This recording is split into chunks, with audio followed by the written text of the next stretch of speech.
आइए, समय स्वाध्याय का हो गया है तो हम विराम ले रहे हैं यहाँ पर, और हम समय सार के अमृत का पान करते हैं। संजीव जी के माध्यम से स्वाध्याय प्रारंभ हो रहा है। सभी बैठ जाइए, स्थापना भी बैठ जाइए। हाँ, जिनवाणी विराजमान कर दीजिए, खड़े हो जाए सभी। जिनवाणी।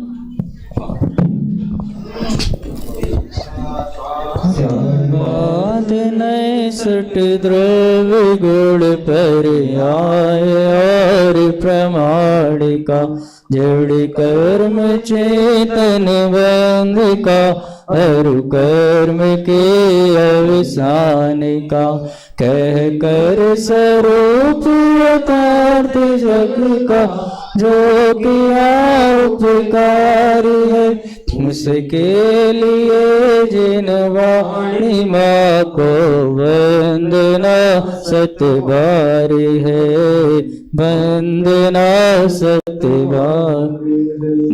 बोलो समय सार ग्रंथाधिराज की, आचार्य कुंद कुंद मुनिराज की जय हो।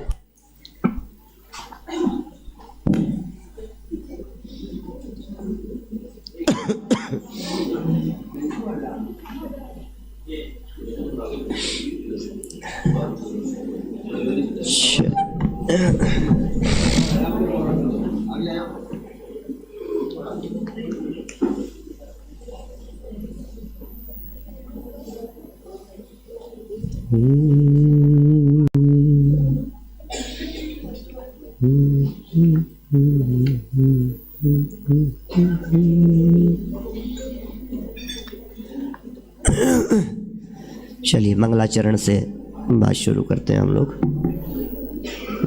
22 उसके तो 12।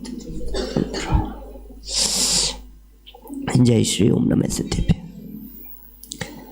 ओम जय जय जय नमोस्तु नमोस्तु नमोस्तु नमो हरिहंताणम नमो सिद्धाणम नमो आयर्याणम नमो वज्रायाणम नमो लोये सवसाहुणम वंदितु सवसिद्धे ध्रुवमचल मनोवमं गदिं पते वोचामि समय पाहुड़ मिणमो सुध केवली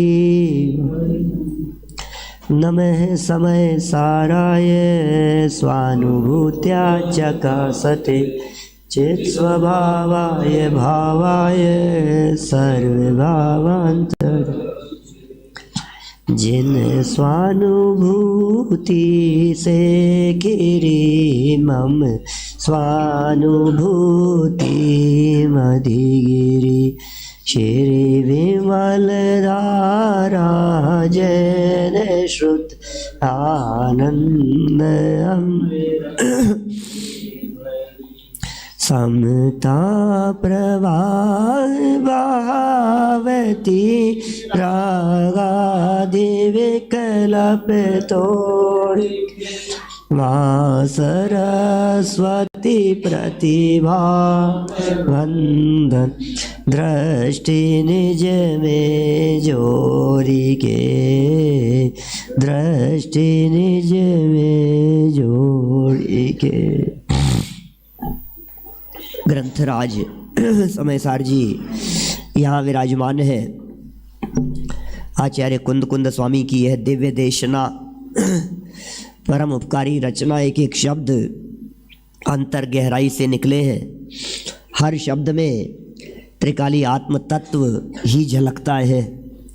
हर गाथा में कहीं से भी उठा करके देखिए, शुद्ध आत्म तत्व की चर्चा ही बताने वाला ये महान ग्रंथ है।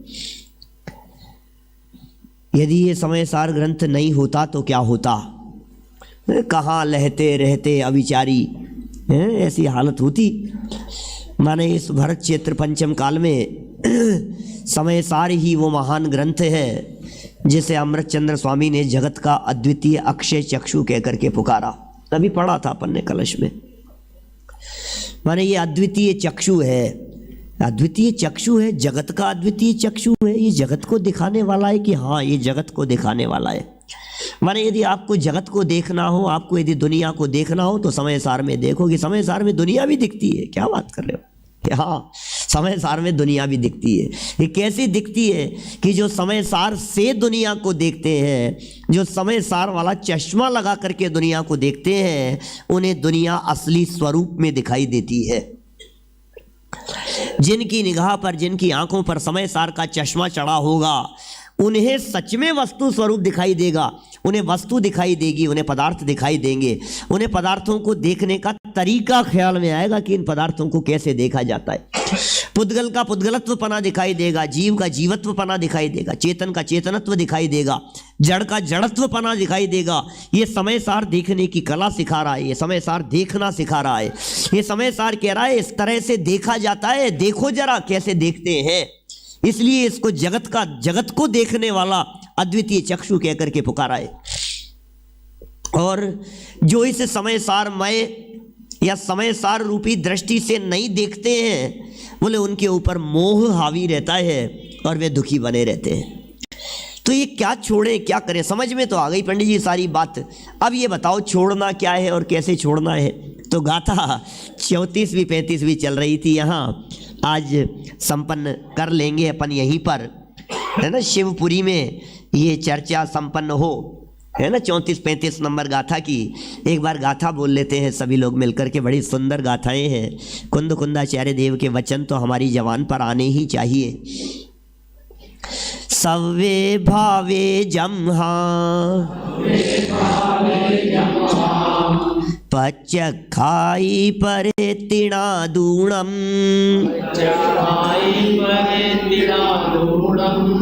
तम्हा पच्चखाणम नाणम नियमामुणे दव्वम जहनाम को विपुरिसो परदवमिणं तिजाणिदुं चयदि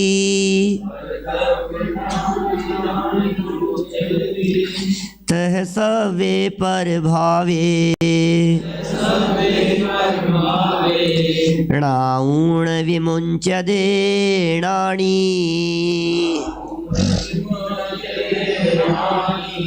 पर भाव को पर जान कर परित्याग उनका जब करे।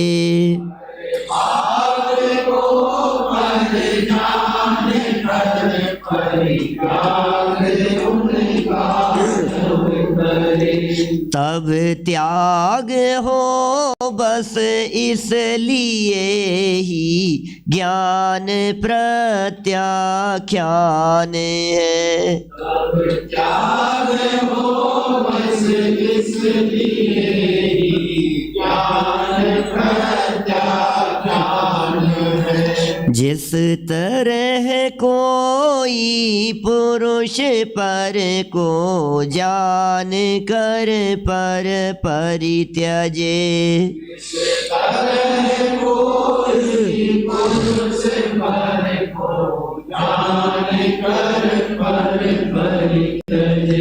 बस उस तरह पर जान कर पर भाव ज्ञानी परित्यजे। उस तरह पर जान कर पर भाव ज्ञानी परित्यजे। ओहो, प्रभाव को पर जानकर अमृत चंद्र स्वामी यहाँ जानने पर बल देना चाहते हैं। भैया बिन जाने ते दोष गुणन को कैसे तजिए गई है। जब तक आप गुण दोषों को जानेंगे नहीं, तब तक किसे ग्रहण करना है और किसे छोड़ना है। नहीं साहब, क्या जानना है आप तो करो। अरे क्या जानना है, सब जान रखा है, करो। अरे भाई करना क्या है ये तो जानो पहले। जब तक आप इसका निर्णय नहीं करेंगे कि क्या करना है, क्या छोड़ना है और क्या ग्रहण करना है, तब तक छोड़ने और ग्रहण करने की सर्व प्रवृत्ति मिथ्या है, होती ही नहीं है भाई साहब। ये झूठी वृत्ति है। पर को पर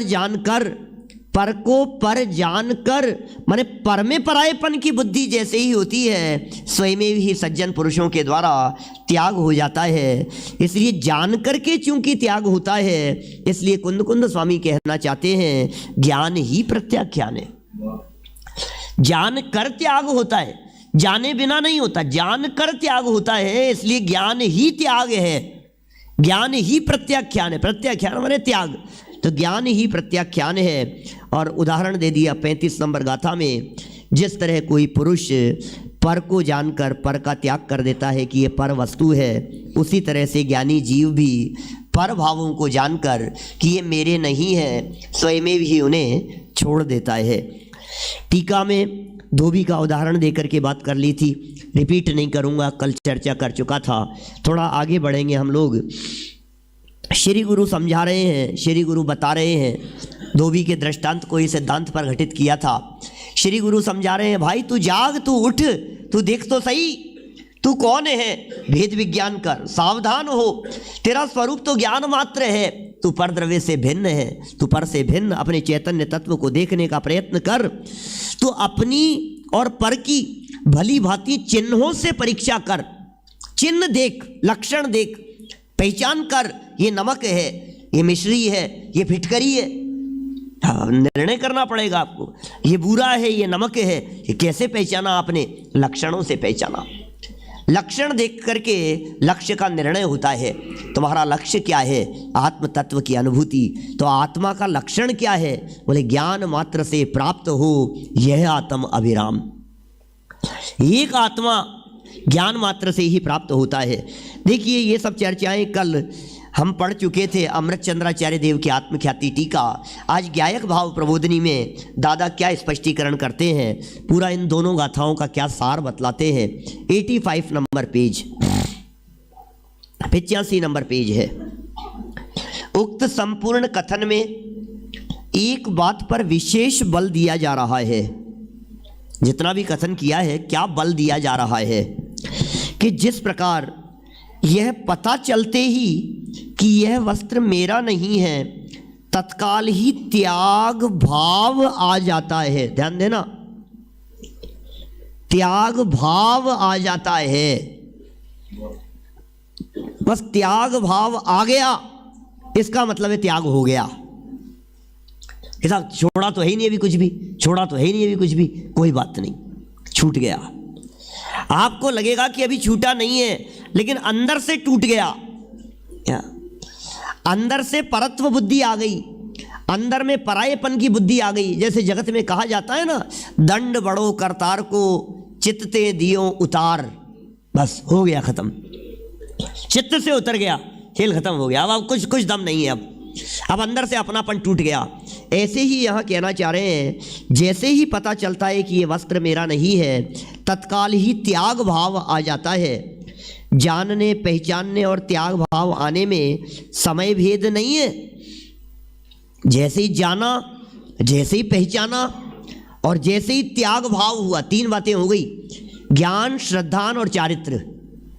जैसे ही पर को पर जाना और पर को पर पहचाना, तो ज्ञान और श्रद्धान, और त्याग भाव माने चारित्र, इनमें समय भेद नहीं है, तीनों एक काल में ही होते हैं। उसी प्रकार पदार्थों और उनके भावों को जब पर रूप जानते हैं, तो उसी समय उनसे अपनापन टूट जाता है और उनके त्याग का भाव आ जाता है। देखो भाई, जैसे ही जाना वो काम हो गया। सारा खेल जानने का है, सारा खेल उपयोग का है। माने जो कुछ भी हो रहा है, एक ही काम को करते हुए उपयोग उसमें जुड़ा हुआ है, तो आपको लगता है कि मैं ये काम कर रहा हूँ, और उपयोग नहीं लगा है तो आप कहेंगे नहीं कर रहा हूँ। जहाँ मोह भाव वर्तता है, आपको लगेगा कि हमारे द्वारा किया जाए। मोह और राग से आप जिस कार्य को करते हैं, आप उसके कर्ता बनते हैं। और मोह और राग भाव जहाँ नहीं होता है, वहाँ आप कहते हैं कि मैं क्या करूँ, ये काम तो ऐसा हो गया, मेरे करने से थोड़ी ना हुआ है। एक व्यक्ति समझ लीजिए, जब मतलब रोजाना खूब मेवा माल मिष्टान खाता था। गुरुदेव का उदाहरण है। गुरुदेव कहते थे, एक व्यक्ति रोजाना हलवा पूड़ी खाता था, रोज हलवा पूड़ी खाता था, उसके अलावा कुछ खाता ही नहीं था, सिर्फ हलवा पूड़ी खाना है उसे रोजाना। अच्छा, अब उसके अलावा कुछ खाता नहीं है। जवान बेटे की मौत हो गई, 20-22 साल का बेटा मर गया, तब क्या खाएगा वो? खाता तो वही हलवा पूड़ी। तो बताओ, अब वो हलवा पूड़ी खाते हुए कितना आनंदित हो रहा है? वो हलवे पूड़ी का रस ले रहा है या नहीं? क्या अब अभी क्या हुआ? जो रोजाना बहुत मस्ती से खाता था, जिसमें अत्यंत रस था, आज वही हलवा पूड़ी खाते समय भी रस क्यों नहीं आ रहा है? अब रस कहाँ चला गया? अब सब कुछ फीका फीका क्यों दिखाई दे रहा है? कि अब इसको खाने में मोह भाव साथ में नहीं बरत रहा है, अभी उसके साथ में तन्मयता नहीं है। तो जिसके साथ में तन्मयता टूट गई, वो सेवन करता हुआ भी नहीं सेवन करने के समान हो गया। ऐसे ही ज्ञानी की जब विषय सेवन के प्रति अभिलाषा और रुचि टूट गई, तो वो सेवन करता हुआ भी असेवनवत हो जाता है। जिस धोबी और जिस दृष्टांत की यहाँ चर्चा की गई थी, जब ये कहा गया कि ये चादर तुम्हारी नहीं है, लक्षणों से पहचान लिया गया, उसके बावजूद भी ओढ़े होने पर भी त्याग हो गया। बस हो सकता है क्योंकि अभी ओढ़ रखी है, अभी तत्काल कोई चीज़ नहीं है। ये दादा स्पष्ट कर रहे हैं नीचे, देखिए।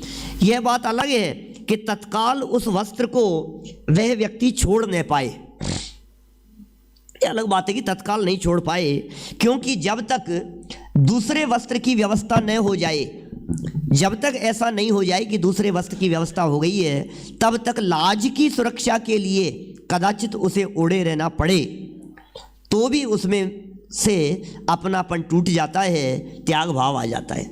लाज की सुरक्षा के लिए व्यवहार है भाई साहब, अभी चलेगा।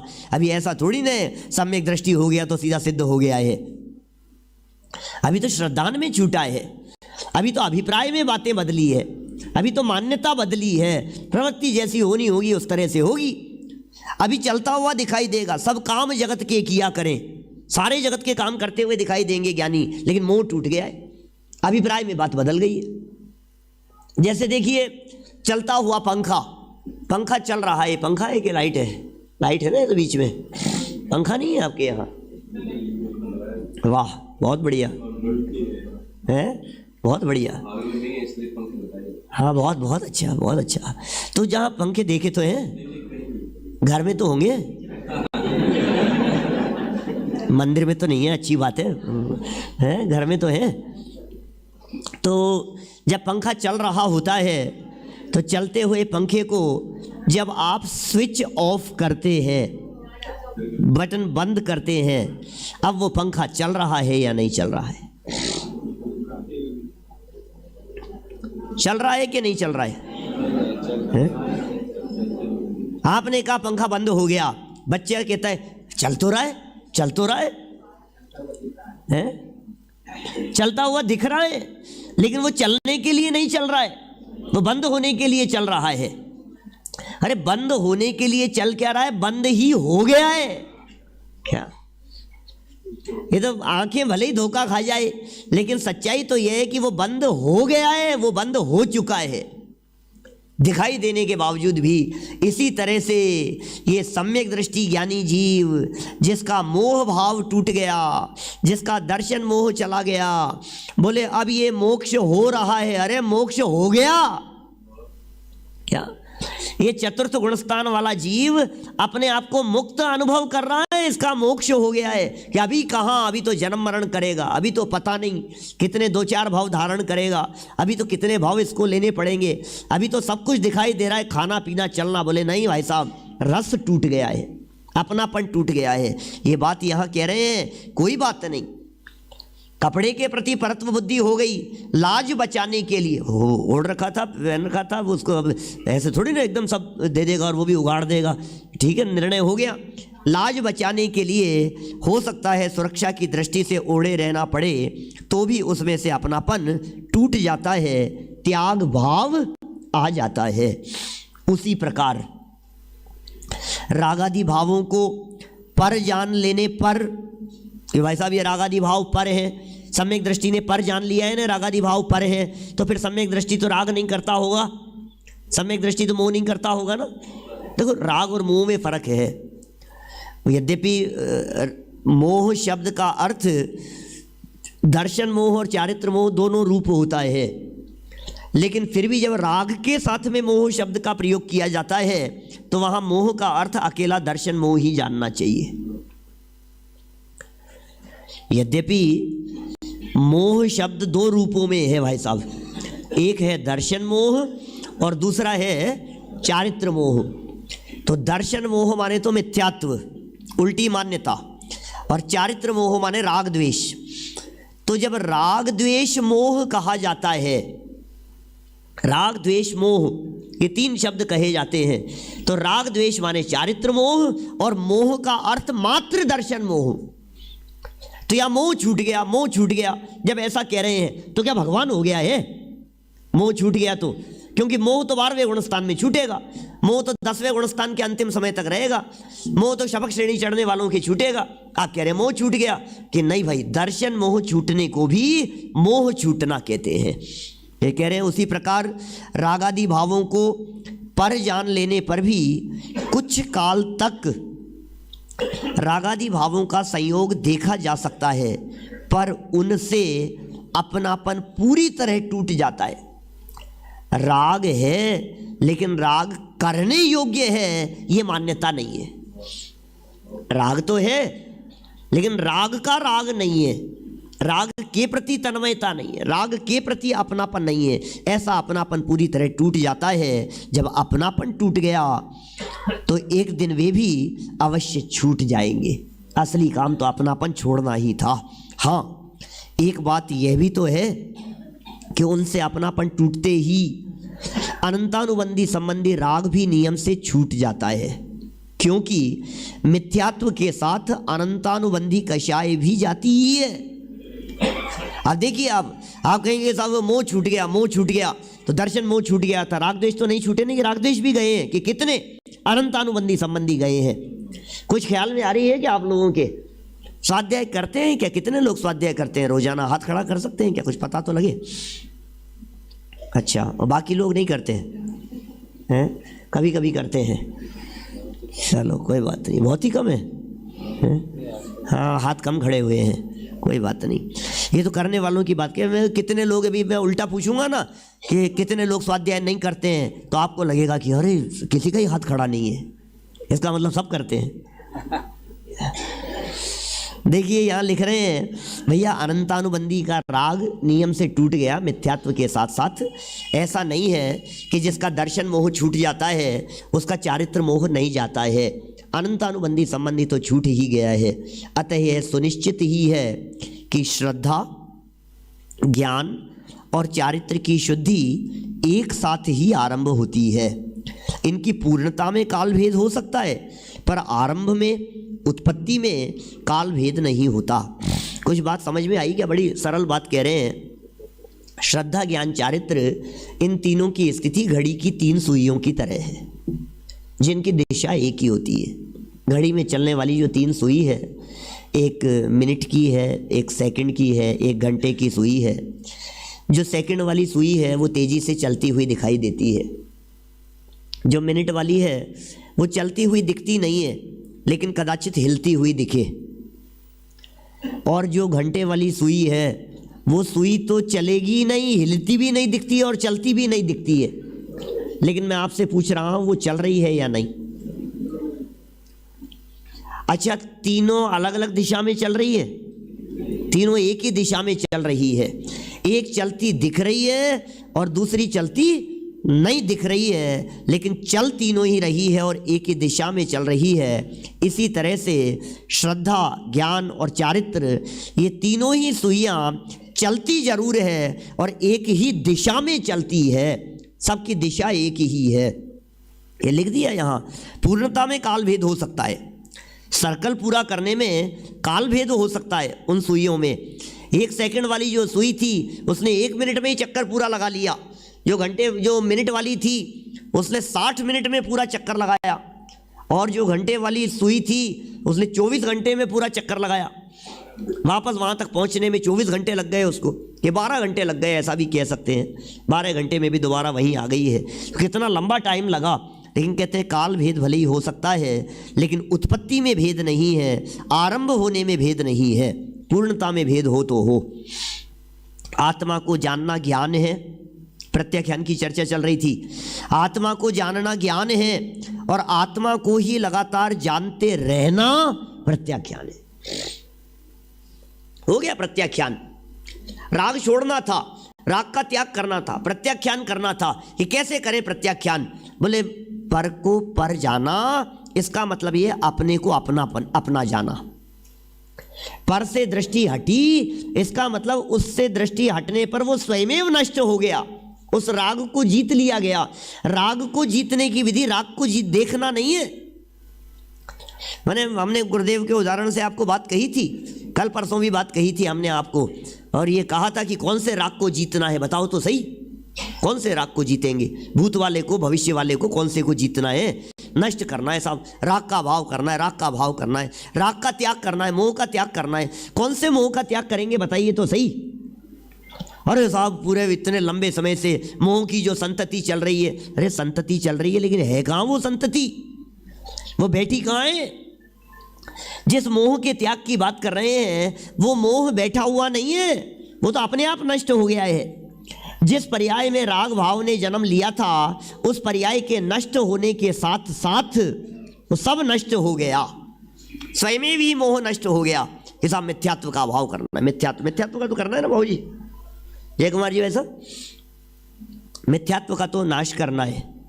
कैसे करना है मिथ्यात्व? ये वही मोह भाव है जिस मोह के नाश की चर्चा कर रहे हैं। मिथ्यात्व माने मोह, उसका नाश करना है। कैसे करें? कैसे नाश करें? मिथ्यात्व है कहाँ भाई? जिसे आपको नाश करना है उसकी सत्ता तो चाहिए। दादा एक प्रसंग सुनाते हैं, पहले इस तरह का एक भजन चला करता था क्या कि वो सम्यक्त्व की चाबी से मिथ्यात्व का ताला खुल गया, ऐसा भजन सुनाते हैं दादा। सम्यक्त्व रूपी चाबी से मिथ्यात्व के ताले को खोलकर मोक्ष महल में प्रवेश करो। तो दादा उसके बारे में कई बार ऐसा कहते थे, बहुत आप लोगों ने सुना कि नहीं मुझे पता नहीं है, लेकिन दादा ये कहते थे भाई साहब ये मिथ्यात्व का ताला सम्यक्त्व की चाबी से खुले ऐसा संभव ही नहीं है। क्यों नहीं संभव है? क्योंकि जब मिथ्यात्व का ताला लगा हुआ है तब सम्यक्त्व रूपी चाबी है नहीं, और जब सम्यक्त्व रूपी चाबी मिलती है तब मिथ्यात्व रूपी ताला रहता नहीं। अरे कैसे उस चाबी से वो खुलेगा? आप देखिए तो सही, मिथ्यात्व का ताला, सम्यक्त्व है क्या आपके पास में जो मिथ्यात्व के ताले को खोलेंगे? मिथ्यात्व की अनुपस्थिति का नाम ही तो सम्यक्त्व है क्या भाई? अंधकार को प्रकाश ने नष्ट कर दिया, हम ऐसा कहें, ऐसी बात है ना ये। अंधकार को किसने नष्ट किया? बोले प्रकाश ने। तो प्रकाश को गिरफ्तार कर लिया गया। तो यहाँ कोई प्रकाश जी नाम हो तो बुरा मत मानना, प्रकाश की बात कर रहा हूँ। ये प्रकाश को गिरफ्तार कर लिया, तुमने उसको मार दिया। बोले मैंने तो शक्ल नहीं देखी उसकी आज तक। प्रकाश और अंधकार का तो आमना सामना ही नहीं हुआ, वो प्रकाश कैसे अंधकार को नष्ट करेगा? जिस मिथ्यात्व को नष्ट करने के लिए आप सम्यक्त्व की बात कर रहे हैं, तो दादा ऐसा कहते हैं कि ये मिथ्यात्व रूपी ताला कभी चाबी से खुलता ही नहीं है। ये मिथ्यात्व रूपी ताला टूटने पर सम्यक्त्व प्रकट होता है। ऐसा है, मोक्ष मार्ग प्रकट होता है। तो ये मिथ्यात्व प्रति समय की पर्याय में स्वयमेव मर रहा है भाई साहब। इसलिए तुम्हें ज़्यादा दुखी होने की जरूरत नहीं है, खेद खिन्न होने की जरूरत नहीं है। प्रति समय की पर्याय में उत्पन्न होता हुआ मिथ्यात्व पर्याय के विनाश के साथ साथ स्वयं विनाश को प्राप्त हो रहा है। हर समय मिथ्यात्व विनाश को प्राप्त हो रहा है। तो समस्या क्या है फिर? दिक्कत क्या है? मर तो रहा है हर समय की। बोले समस्या यह हर बार जन्म भी हो रहा है। प्रॉब्लम उसके मतलब मर जाने से प्रॉब्लम पूरी सॉल्व नहीं हुई। प्रॉब्लम सॉल्व करने के लिए ये होना चाहिए कि वो जन्म नहीं लेवे दोबारा। क्या आपको पता है जो लाइट जल रही है ना, ये लाइट हर समय बंद हो रही है। संख्या में भूल गया, लेकिन ये जानने वाले, साइंस जानने वाले सब लोग अभी नेट पे भी सर्च करेंगे। 1 सेकंड में ट्यूबलाइट कितनी बार बंद होती है, ये आपको नेट पे सर्च करेंगे तभी मिल जाएगा। क्या विराग जी? जलती हुई ट्यूबलाइट की बात कर रहे हैं। जो ट्यूबलाइट पिछले 2 घंटे से जल रही है उसके बारे में ये वैज्ञानिक बिजली विभाग वाले ये कहते हैं 1 सेकंड में न मालूम कितने हजार बार, कितने लाख करोड़ बार वो बंद हो रही है। लेकिन वो धारा प्रवाह दिखता है हमारे को, नहीं जल रही है जल रही है जल रही है जल रही है, वो बंद हो रही है वो बार बार में, लेकिन वो बंद होने और चालू होने का जो प्रक्रिया है वो इतनी फास्ट हो रही है कि हमें लगता ही नहीं है कि वो बंद हो रही है। इसी तरह से ये मिथ्यात्व मिथ्यात्व मिथ्यात्व ये प्रति समय की पर्याय में नष्ट हो रहा है, लेकिन वो इतना फास्ट दोबारा जन्म ले लेता है कि हमें लगता ही नहीं कि मिथ्यात्व नष्ट हो रहा है। अब प्रयास क्या करना है कि अगले समय की पर्याय में मिथ्यात्व का जन्म नहीं हो, ये प्रयत्न करना है। तो क्या करें उसके लिए? बोले अगले समय की पर्याय में मिथ्यात्व जन्म न लेवे, इसका मतलब सम्यक्त्व ने जन्म लिया और मिथ्यात्व ने जन्म नहीं लिया, बस। तो मिथ्यात्व के नाश का उपाय, मोह के जीतने का उपाय, मोह के त्याग का उपाय मोह का त्याग नहीं है, अपितु ज्ञान का ज्ञान रूप रहना ही है। जब ज्ञान ज्ञान रूप रहता है, जब ज्ञान में ज्ञान समा जाता है, जब ज्ञान ज्ञान की अनुभूति करता है, तो मोह का स्वयं ही त्याग हो जाता है। यही त्याग की विधि है, बस, इसके अलावा और कुछ नहीं है। माने जो भ्रम हो गया था हमारे को, वो भ्रम टूट गया और काम हो गया। कितनी बार कितनी जगह पर हमें भ्रम हो जाता है। कल कितने भ्रम की चर्चा की थी अपन ने, छोटरमल जी साहब ने जो 52 नंबर पेज पे चर्चा की है मोक्ष मार्ग प्रकाशक में, भ्रम जनित दुख को दूर करने का उपाय भ्रम दूर करना ही है। अब भ्रम से कोई व्यक्ति डर रहा हो, रात को भ्रम से देखा, भूत देख लिया मैंने, भूत देख लिया, डर रहा है। भाई तुमने क्या देखा है? तूने आत्माएं भटक रही थी बाहर। रात को उठा था भाई साहब जय कुमार जी से आपके यहाँ, रात को उठा था, बाहर निकला तो मुझे आत्माएं दिख रही थी। अब मैं तो उसके बाद से नींद नहीं आई। आज सर क्यों दुख रहा है मेरा? इसलिए सर दुख रहा है क्योंकि मैं सो नहीं पाया ढंग से। भूत देखा आपने? कि हाँ सच कह रहा हूँ, आपके यहाँ भूत देखा मैंने। क्या देखा? क्या आत्माएं गुजर रही थी, आत्माओं को देखा आपने? तो बोले ये तो बहुत अच्छी बात है, बधाई हो। जिसने आत्मा को देख लिया तो इससे अच्छी बात और क्या हो सकती है? तो कौन सी आत्मा को देखा तुमने? अरे सफ़ेद सफ़ेद घूम रही थी। बोले तुम्हें बहुत बड़ी गलतफहमी हो गई है, आत्मा सफ़ेद सफ़ेद नहीं होती है। तुमने जो सफ़ेद सफ़ेद देखा है ये सफ़ेद थोड़ी ना आत्मा होती है। आत्मा तो अमूर्तिक है, आत्मा में तो स्पर्श गंध वर्ण नहीं है। आत्मा तो हरसमरूपम गंधम, आगे 49 नंबर में आने वाली ये चर्चा। हरसमरूपम गंधम अवत्तम चेतना गुणम सत्तम ज्ञान लिंग गहणम जीवम निर्दिष्ट संठानम। अनिर्दिष्ट है, अशब्द है, अरूप है, अरस है। ये आत्म तत्व तो मैं अरस अरूपी अस्पर्शी अरूपी हूँ, आत्मा तो अरूपी है। तो आपने जिसे रूपी समझ रखा है और रूपी समझ करके आप डर रहे हैं ये आपका भ्रम है, और इस भ्रम को दूर जब हो जाएगा तो आप सुखी हो जाएंगे। कल छिपकली निकाली थी ना पेट में से, छिपकली निकाली थी कि नहीं निकाली थी? सोचना जरा। डॉक्टर भी क्या कहता है, डॉक्टर के पास में गए ना, साइकेट्रिस्ट के पास में, तो वो क्या कहता है? वो कहता है कि हाँ छिपकली चले गई इसके पेट में। क्या? तभी तो निकलेगी, तबीयत कैसे ठीक होगी उसकी? हाँ ये सही कह रहा है, इसके अंदर पेट में है छिपकली। अब वो निकाल भी दी, अब वो इलाज हो गया, तबीयत ठीक हो गई, वो चला गया। अब कोई व्यक्ति डॉक्टर से ये पूछे कि डॉक्टर साहब एक बात बतलाओ, जब छिपकली उसके पेट में थी ही नहीं तो आपने बताई क्यों कि छिपकली है पेट में? आपने ऐसा क्यों कहा? तो बोले थी छिपकली पेट में। समझना जरा। तो उदाहरण तो अपनी फैक्ट्री के होते, खींचतान करके जोड़ तोड़ करके उसको घुमाया जा सकता है कहीं से भी। मैं आपसे ये पूछ रहा हूँ, वो डॉक्टर ये कहता है थी छिपकली भी उसके पेट में, कि क्या बात कर रहे हो आप? छिपकली थी नहीं, हमने एक्सरे करवाया, सोनोग्राफी करवाया, सब कुछ था, थी नहीं। बोले भाई साहब छिपकली उसके पेट में थी, यह बात उसके मान्यता में थी। तो फिर क्या किया कि मान्यता वाली छिपकली को पेट में से नहीं मान्यता से निकालना है। क्या? तो ये जो मोह भाव है ना, जिसकी वजह से ये जीव दुखी हो रहा है, पर को अपना मान रहा है, पर तो अपना बना ही नहीं, पर तो अपना बन सकता ही नहीं। कि साहब जब पर अपना नहीं बन सकता, पर हमारा है ही नहीं, तो फिर क्या छुड़ा रहे हो आप? पता है न्याय शास्त्रों में हमारे ऐसे बच्चे पढ़ते हैं, जब न्याय शास्त्रों में ईश्वर कर्तृत्व के निषेध जब करते हैं जैनियों द्वारा, तो ऐसा प्रश्न उठाया जाता है विराग जी, पहले बतलाओ, ईश्वर जगत का कर्ता है या नहीं है? क्या क्या प्रश्न किया भाई साहब? ईश्वर जगत का कर्ता है। जैनियों से पूछ रहे हैं, दूसरे धर्म वाले वो पूछ रहे हैं ईश्वर जगत का कर्ता है या नहीं है? क्या जवाब देंगे भाई साहब? नहीं है।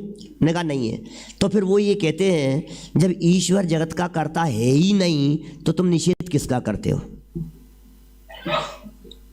तुम्हारा निषेध करना ही बेकार है, तुम निषेध किसका कर रहे हो?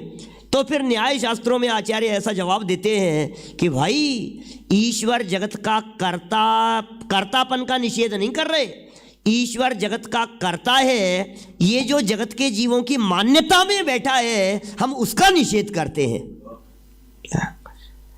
हम ईश्वर के जगत कर्तृत्व का निषेध नहीं कर रहे, तो वो कर्ता हो और हम उसका निषेध कर रहे हैं। वो कर्ता है ही नहीं तो निषेध किसका कर रहे हो? हम अज्ञानियों की अज्ञानता का निषेध कर रहे हैं, हम अज्ञानियों की मिथ्या मान्यता का निषेध कर रहे हैं। ये नास्ति सर्वोपि संबंध है। जब संबंध है ही नहीं तो आप संबंध का निषेध कैसे कर रहे हो कि मान्यता का निषेध कर रहे हैं? हम तो भ्रम छुड़ाने की बात कर रहे हैं भाई साहब, हम तो गलतफहमी को छुड़ाने की बात कर रहे हैं। यहाँ मोह छुड़ाने की चर्चा चल रही है।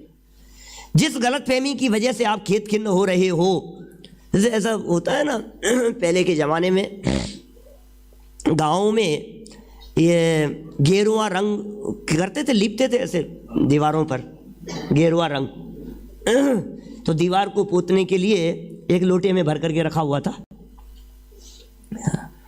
और गाँव में अभी तो मोदी जी ने बंद कर दिया खुले में शौच, क्या अब सुबह उठ करके कोई व्यक्ति अंधेरे में वो लोटा लेकर के चला गया, गेरुआ रंग लाल लाल होता है और लोटा लेकर के चला गया और वहाँ से जैसे ही वो लोटे से उसने धोया किया और लाल लाल खून ही खून, और मेरे तो बहुत खून बह गया। अब बोलो कितना, तो आकर के जैसे ही वो तो वहाँ से आया और आकर के बिस्तरों में पड़ गया, मेरा तो बहुत खून बह गया। क्या क्या हुआ भाई साहब? अभी नहीं जी क्या हुआ? अब क्या हुआ? बोले नहीं आज तो इतना खून निकल गया कि तुम कौन सा लोटा ले गए थे? उसमें तो रंग भर करके रखा था। बोले अच्छा, अब उठ करके खड़ा हो गया। ये क्या हुआ? मैंने जो गलत फहमी थी वो गलत फहमी निकलते ही वो ठीक हो गया। तो प्रॉब्लम कहाँ थी? कि प्रॉब्लम तो थी ही नहीं, प्रॉब्लम तो मान्यता में थी। क्या कितना खून निकल गया था भाई साहब? कि खून तो बिल्कुल नहीं निकला, तो फिर वो क्यों आकर के पड़ गया था ऐसा बेचैत जैसा, कि ऐसा मान रहा था कि मेरा खून निकल गया।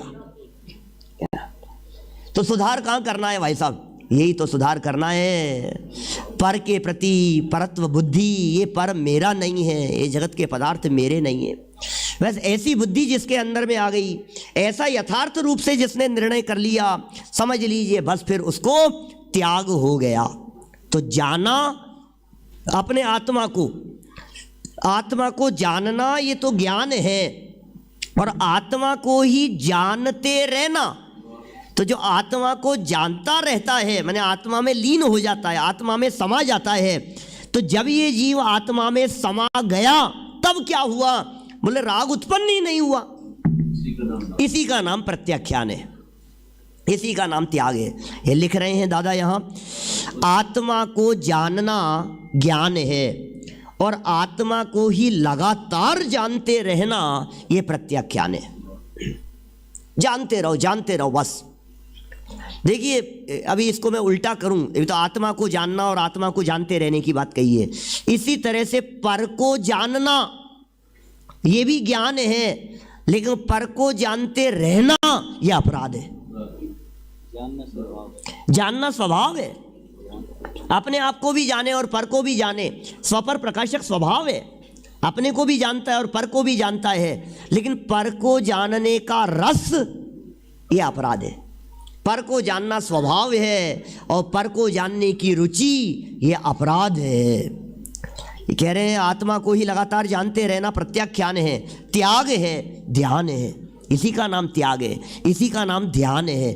त्याग कौन से गुण की पर्याय है? त्याग चारित्र गुण की पर्याय है, और ध्यान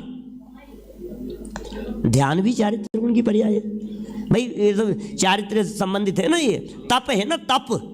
अच्छा तप कौन से गुण की पर्याय है? तप तो चारित्र गुण की पर्याय है।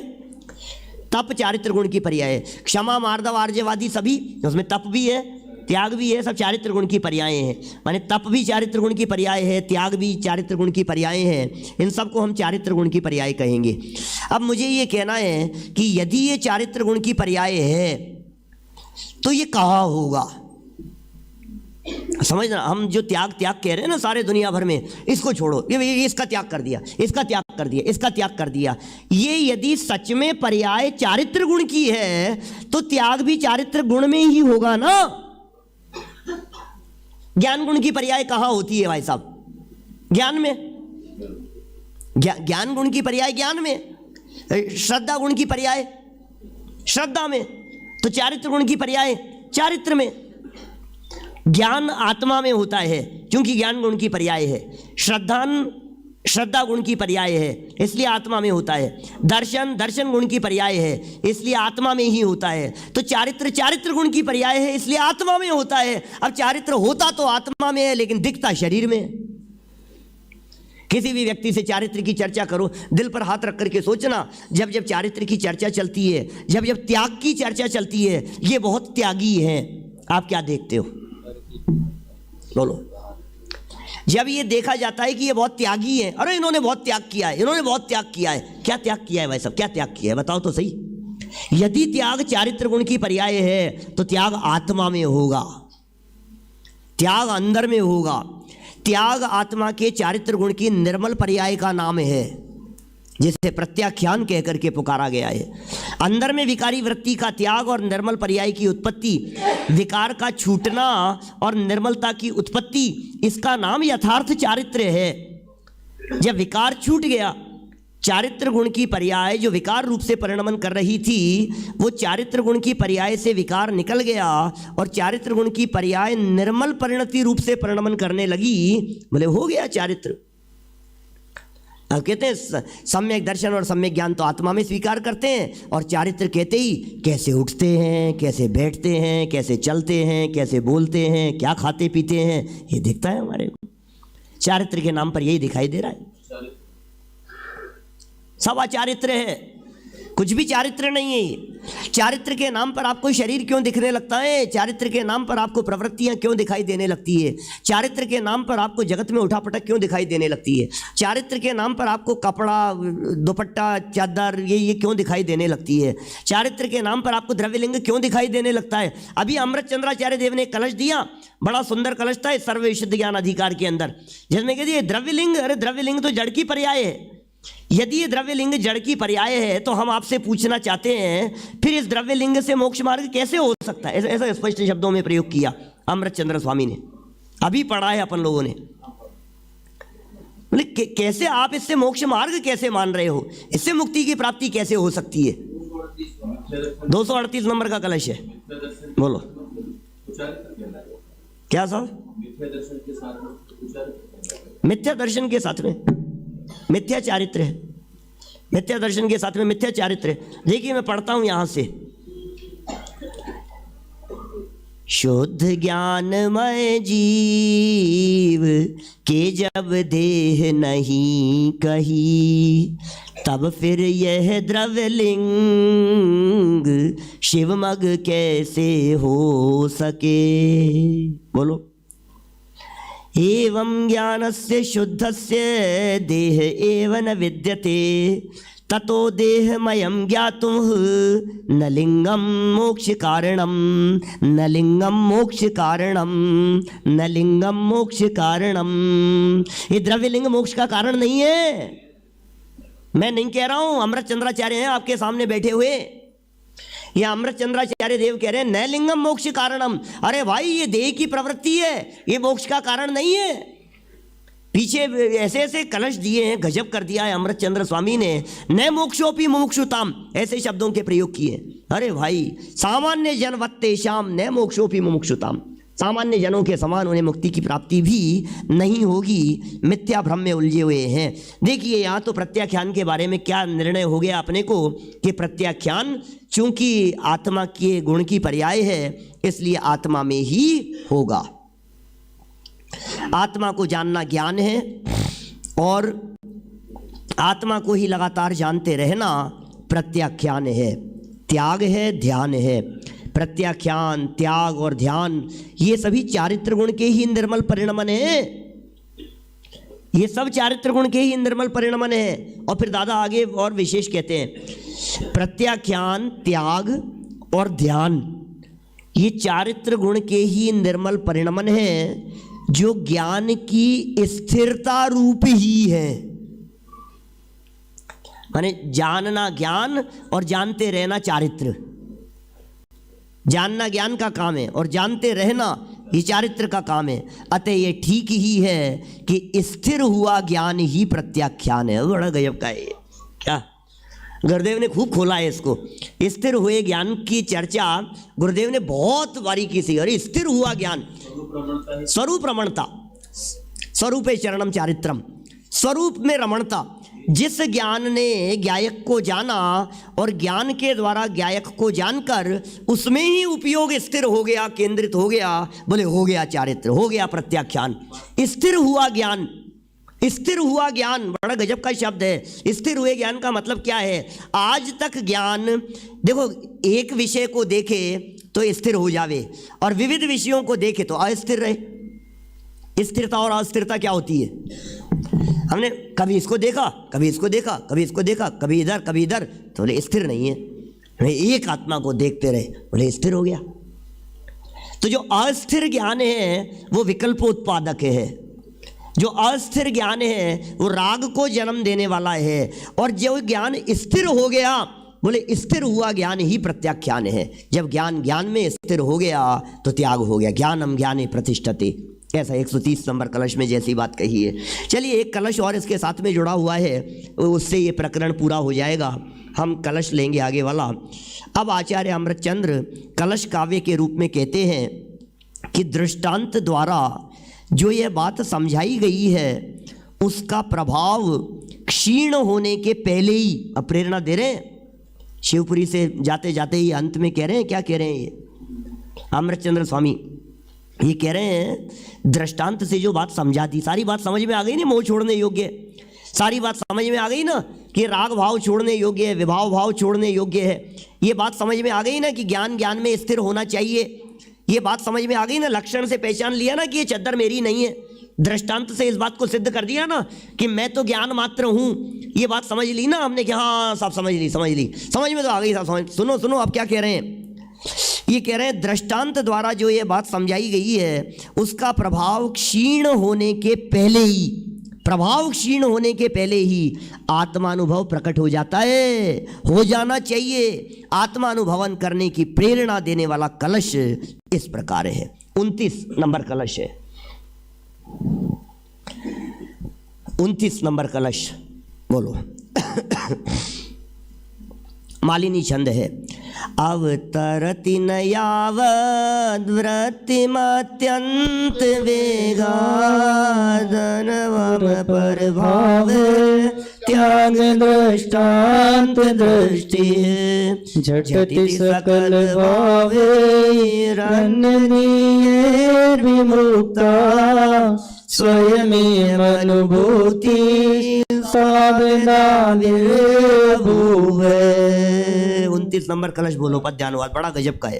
परिभाव के परित्याग की दृष्टि पुरानी न पड़े, हर जब तलक है आत्मन वृत्ति न होती बलवती व्यतिरिक्त जो परिभाव से आत्मा शीघ्र ही अनुभूति में उतरा, हरि चैतन्य में वह स्वयं ही। ओहो, ये कह रहे हैं भाई साहब आपको पता नहीं है परिणामों की स्थिति बड़ी विचित्र प्रकार की होती है। क्या पता कौन सा समय कौन सा परिणाम कब बदल जावे क्या?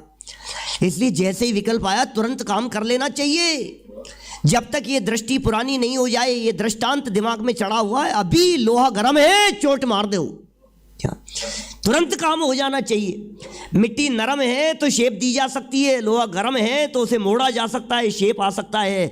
जैसे ही ये बात समझ में आ गई कि ये पर है तो तुरंत दृष्टि जब तक पुरानी नहीं हो हमें अपना काम कर लेना चाहिए, आत्मानुभूति कर लेनी चाहिए। क्या बात कह रहे हैं ये? माने जब तक ये देखो, परिणाम बहुत क्षणिक होते हैं भाई साहब। क्या कभी ऐसा कहते हैं ना, जैसे वो समझ जी भाई साहब से ही सुना था कि खाऊं के नहीं खाऊं और जाऊं के नहीं जाऊं। समझ गए आप बात? जब आपको ऐसा फ्रेश होने जाने संबंधी ये परिणाम आए कि जाऊं के नहीं जाऊं तो जरूर जाना, फ्रेश होने, पेट साफ करने के लिए आपको विकल्प आ रहा है, नहीं जाऊं या नहीं जाऊं, जाऊं या नहीं, जरूर जाना। और जब आपको ये विकल्प आ रहा हो कि खाऊं के नहीं खाऊं, तो नियम से नहीं खाना। क्या मैंने खाऊं के नहीं खाऊं, खाऊं के नहीं खाऊं, यार खा लूं क्या, ले लूं क्या एक और लड्डू, लेऊं के नहीं लेऊं कि मत लेना, क्या जाऊं के नहीं जाऊं कि जरूर चले जाना। ऐसे ही हम ये कहना चाह रहे हैं यहाँ इस जगह पर, इस प्रसंग में, कि जब आत्मा के अनुभव संबंधी विकल्प खड़ा हो रहा है कि करूं के नहीं करूं, कैसे, तुरंत कर लेना। स्वाध्याय करूं के नहीं करूं, अभी पढ़ूं के नहीं पढ़ूं, कि तुरंत पढ़ लेना। अरे भाई जब शुभ भाव आवे, जब स्वाध्याय करने का विकल्प आवे, जब तत्व ज्ञान के साथ में रचने पचने का परिणाम आवे, तो उस समय तुरंत कर लेना। और पाप भाव आवे और ऐसा लगे कि पिक्चर देखूं के नहीं देखूं, कि जरूर मत देखना। समझ में आ रही है बात? आपको विकल्प आ रहा है ना, हिंसा, झूठ, चोरी, कुशील, परिग्रह, 5 पाप के संदर्भ में, करूं के नहीं करूं, करूं के नहीं करूं, कर ही लूं यार मैं। जैसे कोई पाप भाव आता है, करूं के नहीं करूं, कर कर कर, कर ठीक है, नहीं जरूर नहीं करना उसको। और जैसे ही यहां आपका परिणाम आया इधर, यार प्रवचन में जाऊं के नहीं जाऊं, जरूर जाना। गुरुदेव की सीढ़ी में बैठूं के नहीं बैठूं, कि जरूर बैठना। आपको विकल्प आया है ना इस तरह का, आपको ये विकल्प आया है, स्वाध्याय करूं कि नहीं करूं, प्रवचन सुनने जाऊं कि नहीं जाऊं, विधान में जाऊं कि नहीं जाऊं, कि जरूर जाना। और यदि मूवी देखने के लिए जाऊं कि नहीं जाऊं, कि जरूर मत जाना। तो विकल्प आ रहा है, तोड़ दे उस विकल्प को। ये कह रहे हैं, पर भाव के परित्याग की दृष्टि पुरानी ना पड़े। दृष्टि पुरानी हो जाती है भाई, विकल्प चला जाता है। 2 मिनट का गैप दे दिया आपने, 2 दिन का गैप दे दिया, बात ही पुरानी हो गई है, बात ही बदल गई है, सब छूट जाती है बात। पर भाव के परित्याग की दृष्टि पुरानी ना पड़े, और जब तलक है आत्मन वृत्ति न हो अति बलवती। 2 लाइन का कलश था, दादा ने 4 लाइन में लिखा यहाँ, और तब तलक है आत्मन, जब तक वो अति बलवती नहीं हो जाए, व्यतिरिक्त जो प्रभाव से वह आत्मा अति शीघ्र ही अनुभूति में उतरा। अरे चैतन्यमय वह स्वयं, अनुभूति में उतर जाओ। पढ़ता हूँ, देखिए 4-5 लाइनें हैं, समय तो यद्यपि अपना हो गया है, 2-3 मिनट में पूरा करते हैं। बड़ी सुंदर बात कह रहे हैं, जब तक वृत्ति अत्यंत वेग से प्रवृत्ति को प्राप्त ना हो, प्रवृत्ति, जब तक वृत्ति बहुत पावर से, पूरी ताकत से प्रवृत्ति को प्राप्त न हो, अवतरित न हो, और परभाव के त्याग के दृष्टांत की, धोबी के दृष्टांत की, परभाव के त्याग के दृष्टांत की दृष्टि पुरानी न पड़े। ये दृष्टि पुरानी नहीं पड़े, फीकी न हो जाए, वापस मोह हावी नहीं हो जाए।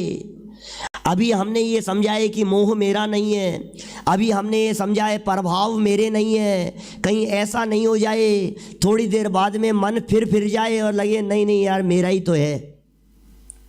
जब तक ये दृष्टि पुरानी नहीं हो जावे, उसके पहले ही संपूर्ण अन्य भावों से रहित आत्मा की ये अनुभूति तत्काल स्वयं ही प्रकट हो गई, अनुभूति प्रकट हो गई।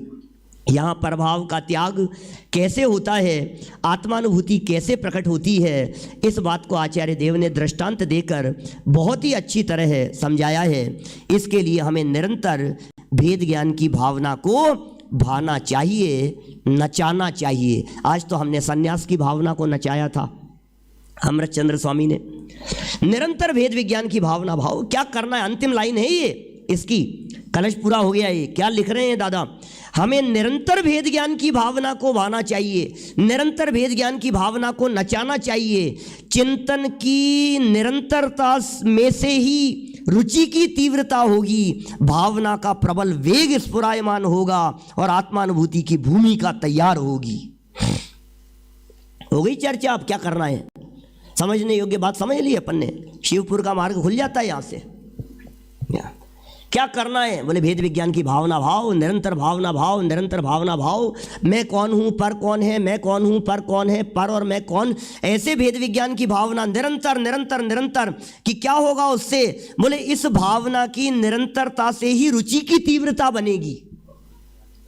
निरंतरता से रुचि की तीव्रता बनती है। कि साहब स्वाध्याय समझ में नहीं आता, कि कब जाते हो सुनने के लिए, कभी कभी चले जाता हूँ, तो कभी कभी रुचि बनेगी नहीं, कभी समझ में आएगा ही नहीं। माने वो निरंतरता से रुचि की तीव्रता बनती है। बार बार बार बार बार बार जो विषय आप बार बार पढ़ेंगे आपको समझ में आने लगेगा, समझ में आने लगेगा तो रस बनने लगेगा, रस बनने लगेगा तो और समझेंगे, और रस आएगा, आप समझ जाएंगे। आत्मा की चर्चा करने में रस नहीं आ रहा है, और चर्चा करो, और चर्चा करो, और चर्चा करो। आत्मा का रस परिपाक होगा, चैतन्य का रस जैसे जैसे बढ़ेगा, पर का रस टूट जाएगा और स्वभाव का रस बढ़ता चला जाएगा। भावना का प्रबल वेग स्फुरायमान होगा और अनुभूति की भूमिका तैयार होगी, और उस भूमि में अल्पकाल में ही अनुभूति प्रकट होगी। ऐसी अनुभूति हम सभी के जीवन में प्रकट हो, इसी भावना से बात को यहीं विराम देता हूं। अभी हम सबने बहुत सुंदर ज्ञान ही प्रत्याख्यान विषय पर मार्मिक चर्चा का लाभ लिया, और साथ ही चारित्र किसे कहते हैं, जिसे हम चारित्र समझ रहे हैं वो चारित्र नहीं बल्कि चारित्र का भ्रम होता है। चारित्र आत्मा के निर्मल पर्याय का नाम है, वहीं त्याग ग्रहण की व्यवस्था होती है। इस सुंदर चर्चा का लाभ लिया है। दो सूचना आपको बीच में दे रहा हूं मैं। पूज्य गुरुदेव श्री के प्रताप से समय सार का अर्थ जन जन को ख्याल में आया, और हम सब जितने भी लोग कुछ अभ्यास करने का प्रयास करते हैं वो उन्हीं के ही आशीर्वाद से या उन्हीं के ही उद्बोधन से हम सबको जो कुछ समझ आई है हम चर्चा करने का प्रयास करते रहते हैं। इस वर्ष हम समय सार वर्ष मना रहे हैं, और पूरे देश में समय सार वर्ष की धूम मच रही है, और समय